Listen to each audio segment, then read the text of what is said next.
La seule chose que je demandais, c'était pourquoi mon nom figurait sur les papiers de refinancement. Il était un peu plus de 7 heures. La cuisine sentait encore le pozolito et les carottes mijotées que j'avais préparées, car Valéria n'y met jamais assez de sel et Santi ne lève pas le petit doigt. Les assiettes étaient encore sur la table, à moitié grattées, avec un doux parfum de carottes brûlées flottant dans l'air. J'étais debout près de l'évier, en train de rincer la vaisselle, le dos douloureux après une longue journée, et j'ai demandé aussi calmement que possible, « Tiens, j'ai vu l'avis de prêt hypothécaire sur la table. Vous avez refinancé votre prêt. » Je me suis retourné et je me suis essuyé les mains avec un chiffon. Je n'ai pas vu mon nom. Santi se tenait près du réfrigérateur en train de se servir une autre bière, et Valéria s'appuyait contre le bar, les bras croisés. Valéria ne m'a même pas regardé. « Et alors ?» a-t-elle demandé. « Il y a 12 ans, j'ai aidé à rembourser ce prêt. » J'ai répondu, « Bien sûr que ça compte. » Elle a levé les yeux au ciel. C'était plus facile à deux. La banque a 10 mois de paperasse. C'était insensé. Elle vivait ici depuis 6 ans, payant l'électricité, le gaz et les courses, jusqu'à ce qu'elle paie les 10 000 pesos pour une nouvelle chaudière quand la sienne est tombée en panne l'hiver dernier. Mais j'ai gardé mon calme. Je pense quand même qu'ils auraient dû me prévenir. Santi se retourna. « Oh mon Dieu, maman, tu fais toujours tout un plat. » « Je ne fais pas d'histoire, dis-je, mais je ne finis pas ma phrase. » Il fit un pas vers moi et me poussa, d'abord d'une main, puis des deux. Je trébuchai en arrière et heurtai le réfrigérateur. Mon épaule heurta d'abord, puis mon visage. Du métal froid s'enfonça dans ma joue au moment même où quelque chose craquait. Je l'entendis avant de le sentir. Une douleur aiguë me frappa le nez. Mes genoux fléchirent et je tombai sur le carrelage, les mains tournant à la recherche d'un appui. Du sang chaud me coula aux lèvres, j'avais le goût du métal, du vrai métal salé. Je clignai des yeux, pris de vertige, luttant contre la douleur et le choc. Je respirais par à-coups. Je me suis relevé, une main au sol, l'autre tendant la main vers le téléphone mural près du garde-manger. Mes doigts ont effleuré le combiné et j'ai essayé de le décrocher, mais ma main tremblait. Avant que je puisse composer le numéro, il m'a été arraché des mains avec une telle force qu'il a heurté le mur. La sonnerie s'est éteinte. Valéria se tenait devant moi, la mâchoire serrée. Ce n'est qu'une égratignure. Arrête de jouer les victimes.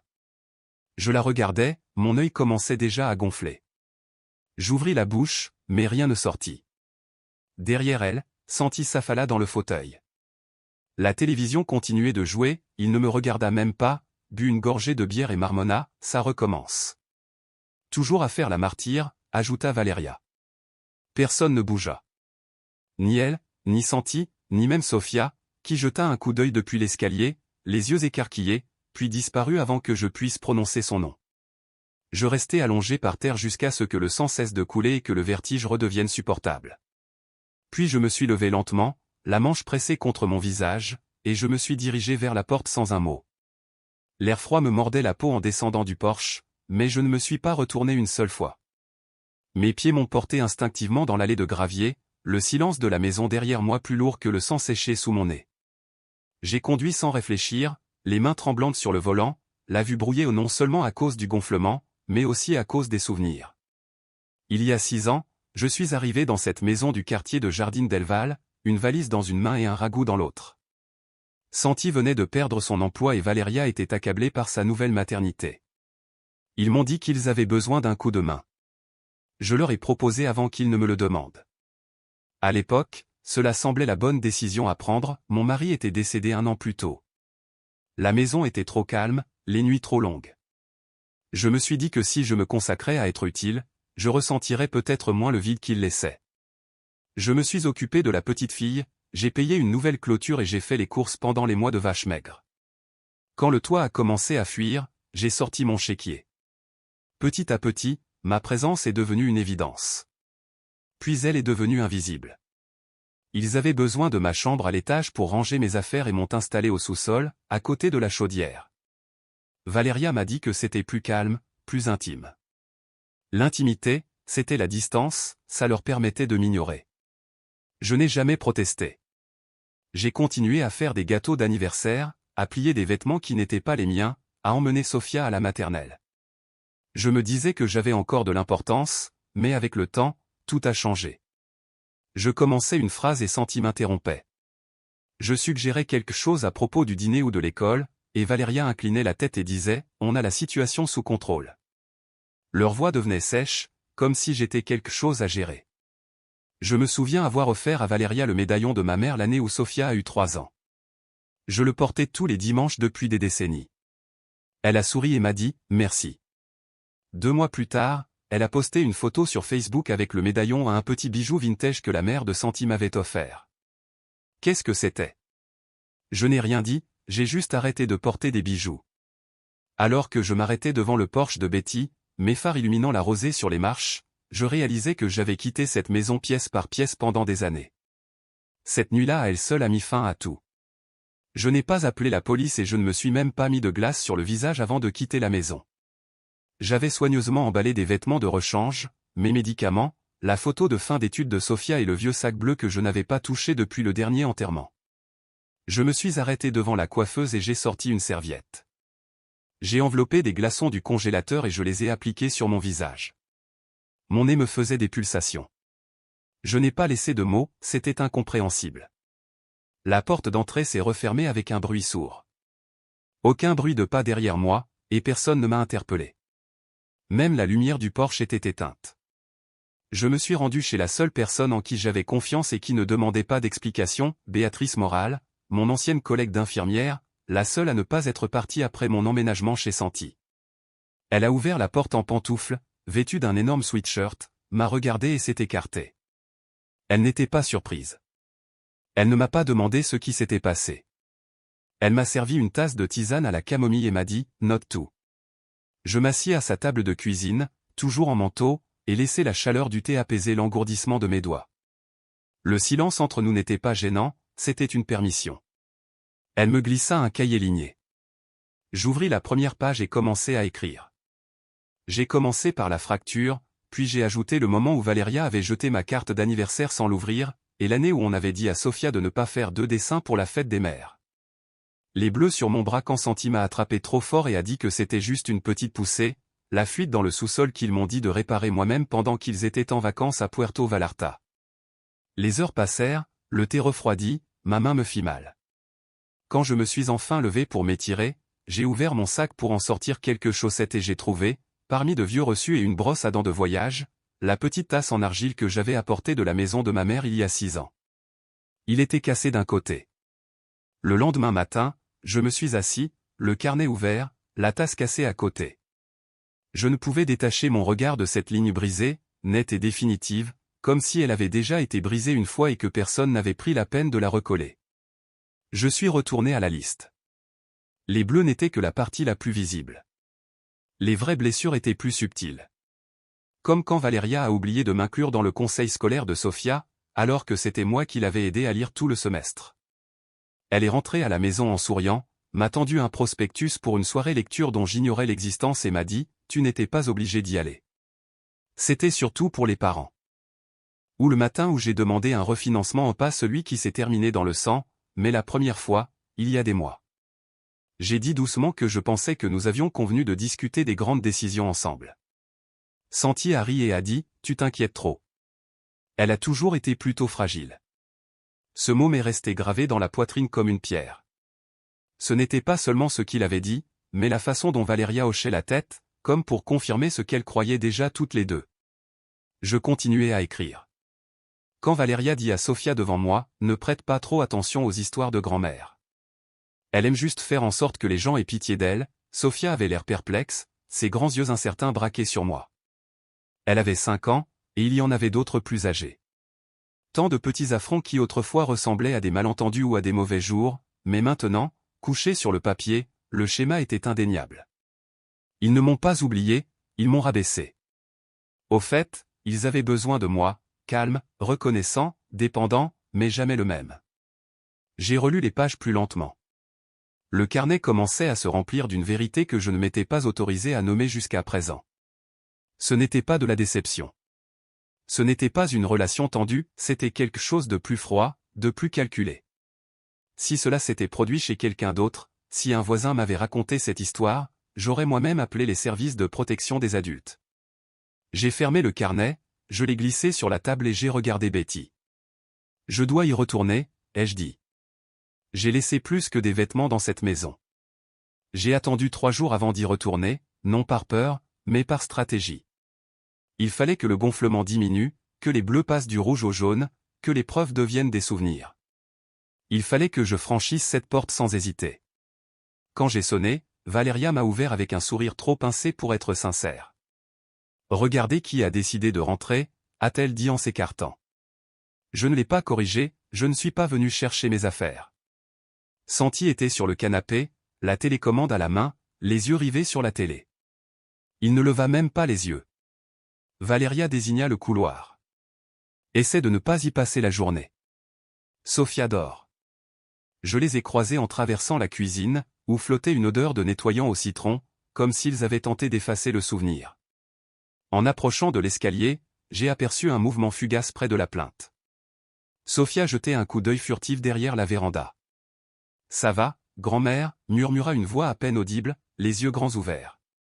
Puis, comme si on l'avait entraînée à ne pas attendre de réponse, elle disparut. Au sous-sol, je me suis dirigé directement vers l'étagère à côté de la vieille commode. La petite tasse en terre cuite était là, à l'envers, comme si quelqu'un avait essayé de la faire paraître intacte, mais j'ai vu l'éclat neuf près du bord net et tranchant. Quelqu'un l'avait laissée tomber. Il l'a remise comme si de rien n'était, comme il l'avait fait avec moi. Je l'ai mise dans mon sac, enveloppée dans un vieux chiffon. En haut, je me suis arrêté au bord de la cuisine. Santi a coupé le son du jeu et m'a enfin regardé. J'ai parlé à un avocat. J'ai dit d'une voix ferme, j'ai besoin de précisions sur les documents de refinancement, et je resterai ailleurs jusqu'à ce que ce soit réglé. J'ai également demandé un inventaire de tout ce que mon argent avait permis d'acheter. Santi émit un petit rire incrédule. Tu plaisantes, Valéria, il cligna des yeux. N'en fais pas tout un plat, c'est épuisant. Je ne suis pas venu ici pour en faire tout un plat, dis-je. Je suis venu ici pour le finir. Je me tournai vers la porte, mais avant cela, je fouillai dans la poche intérieure de mon manteau et appuyai sur le petit bouton de l'enregistreur. J'avais tout enregistré, les voix, les intonations, le dédain. Je suis sorti dans le froid, le sac lourd sur l'épaule, les mots déjà en train de se former dans ma tête pour la suite. À la table de la cuisine de Betty, j'ai tout mis en ordre. Le plus dur a été de prendre les photos, non pas de les prendre, mais de les regarder. Mon visage tuméfié et meurtri se détachait sur le réfrigérateur. J'avais l'air d'une autre personne, ou peut-être de la version de moi-même que j'avais protégée depuis le début, celle qui ne s'était jamais défendue. Betty m'a aidé à organiser mon dossier en sections, rapport d'incident, documentation sur les blessures, apports financiers, notes historiques. Elle avait déjà fait ça pour d'autres femmes plus âgées. Elle n'a pas bronché quand je lui ai donné le compte rendu des urgences, fracture de l'os nasal, gonflement compatible avec un traumatisme contondant. Elle l'a ajouté au dossier sans commentaire. L'enregistrement de ma dernière visite a été archivé, le rire de Santi, le dédain de Valéria, ma réponse calme, claire, froide, indéniable. Puis est arrivée la lettre de ma thérapeute. Je n'avais pas dit à Betty que j'y allais encore, mais j'y allais tous les mois, parfois plus souvent quand je pouvais me le permettre. Ma thérapeute a écrit clairement, la cliente a connu des schémas de contrôle coercitif, d'isolement émotionnel et de souffrance psychologique, qui ont dégénéré en un contexte familial de dépendance. J'ai lu cette phrase 2 fois, puis une deuxième fois. Les mots étaient froidement professionnels, mais j'avais l'impression que quelqu'un avait enfin compris la situation dans son ensemble et dit, oui, c'est vrai. Betty s'est reculée, a croisé les bras et a demandé, êtes-vous prête ? Puis elle a ouvert son ordinateur portable et a montré un document intitulé, logement local, urgence niveau 2. J'avais déjà fait quelques recherches, je ne savais pas quoi dire. Je ne l'avais même pas demandé. Elle sourit. Il y a un appartement Cal del Sol ou une chambre, lumière naturelle, arrêt de bus juste devant et tu peux le payer. Je fronçai les sourcils. Elle me tendit une enveloppe. Du compte qu'on a ouvert à ton nom il y a 6 ans. Tu as oublié l'assurance vie, Luz Helena. J'ai regardé le solde. Ce n'était pas grand-chose, 150 000 pesos, mais c'était suffisant. Assez pour partir, assez pour rester dehors. Le lendemain matin, j'ai signé le contrat et récupéré les clés. L'appartement sentait la peinture fraîche et la poussière. Il n'y avait ni meuble ni chauffage. Mais, debout au milieu de cette pièce vide, le dossier contre ma poitrine, j'ai ressenti quelque chose que je n'avais pas ressenti depuis des années, le contrôle.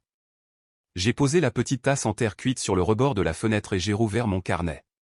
La salle de la paroisse Saint-Antoine sentait le café chaud et le ragoût de kéfir, le genre d'arôme qui vous enveloppe, qu'on le veuille ou non.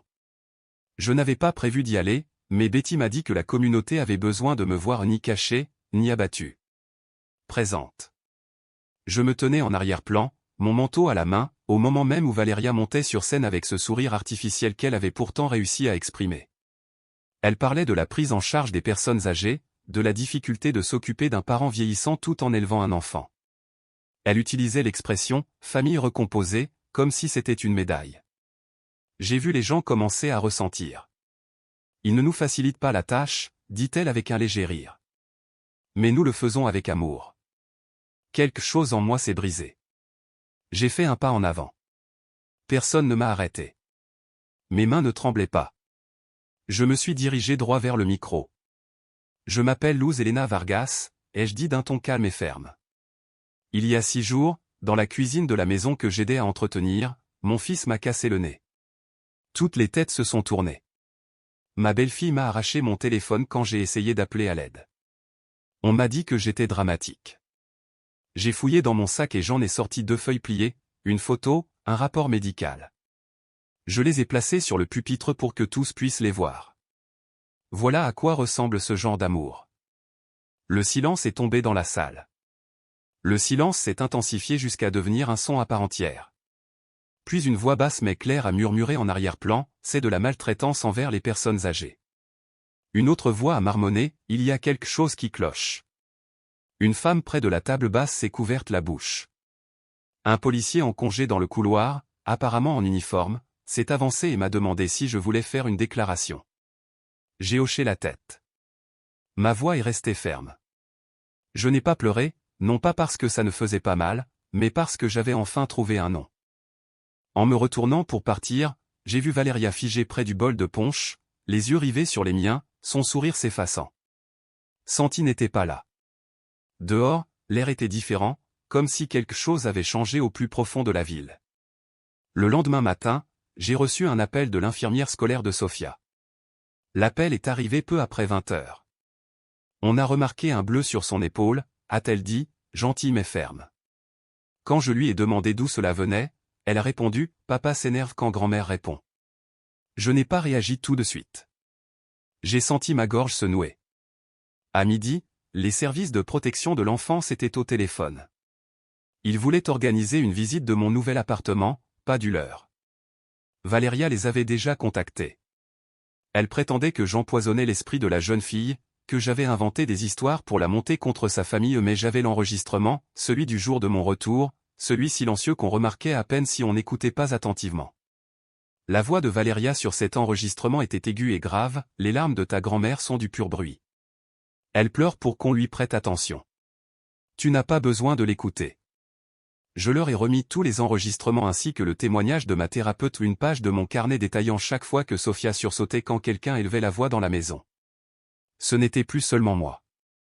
L'enquêteur a parlé à Sofia séparément. J'ignore ce qu'elle a dit, mais à la fin de la semaine, j'ai reçu une lettre me désignant comme tuteur temporaire jusqu'à ce que le dossier soit examiné en détail. Je suis allé la chercher après l'école. Elle n'a posé aucune question lorsque je l'ai attachée sur le siège passager.